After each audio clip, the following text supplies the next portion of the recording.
Good morning, everyone. It's been a very interesting day to listen to all the presentations that have happened today, and also to think about some of the ideas that were discussed in regards to the way forward. There's definitely been ideas from different perspectives and ideas that don't really conform to the same type of approach, but I think this is the type of conversations that need to be had. So for me, the big thing is something that I noticed today is that I think 80% of the speakers mentioned the balance of forces. And from AfriForum's side, we think this is an integral aspect in the fight against EWC. Because firstly, and I think Herman at the Institute of Race Relations and his colleagues have done excellent work in regards to defining the balance of forces, and especially Anthea Jeffrey in regards to how it influences the ANC's path forward. And that's why at AfriForum, in regards to our strategy, is definitely to try and influence that balance of forces, but specifically in regards to the global picture, not just within South Africa.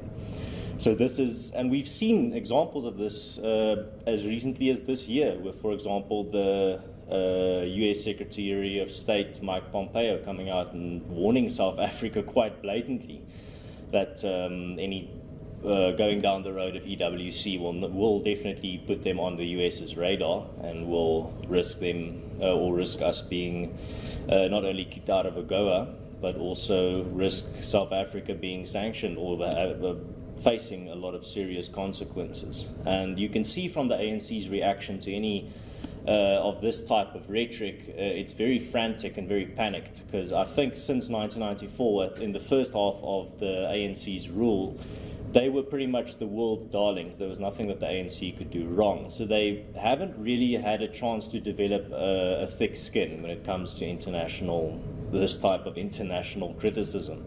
So you'll see, especially now in the last few years, where they've faced increasing international criticism or have had a magnifying glass aimed at them, their reaction is very frantic or panicked and not really in any sense coherent. So for me, that points to the fact that the ANC is incredibly scared of any type of international rummaging within their affairs, or having a magnifying glass pointed at them. And that's why AfriForum is still going forward with our The World Must Know campaign that we launched this year, where we are trying to inform as many international friends of AfriForum and also allies and contacts about what's happening in South Africa, and making sure that they know exactly what the situation is like, how it is unfolding, and helping them make sense to be able to inform their stances towards South Africa.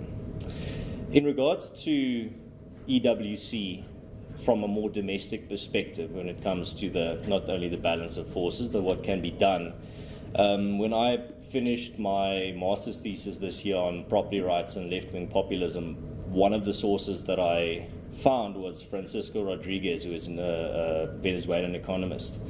And as was mentioned earlier in one of the previous speeches, expropriation without compensation happened in Venezuela as well on a very large scale.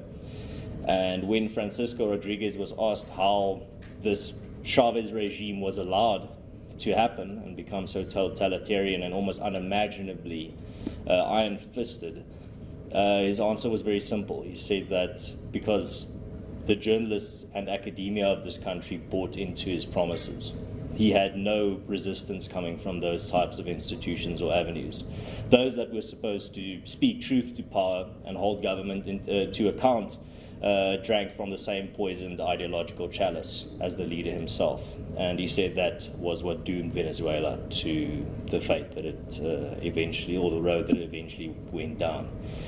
And in regards to South Africa, when it comes to that type of pushback, or that type of not giving the ANC or the powers that be the wiggle room to be able to maneuver in the ways that they want, I think civil society plays a very important role. It's something that, unfortunately, our neighbors over in Zimbabwe did not have in a very high supply.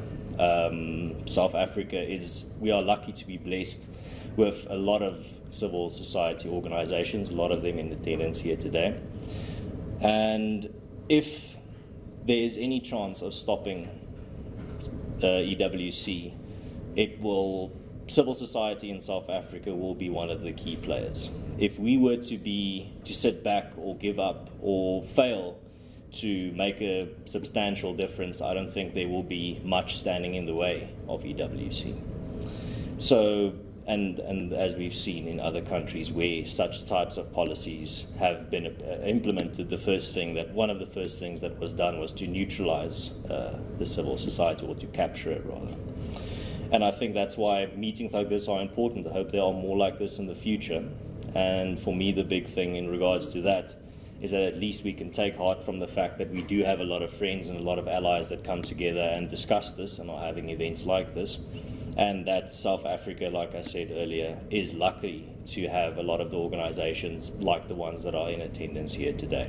So for me, I think we have a big fight ahead of us, and from AfriForum's side, we know. But I do think that we are thankful for the support that we have and the allies that we've been able to accumulate over the years.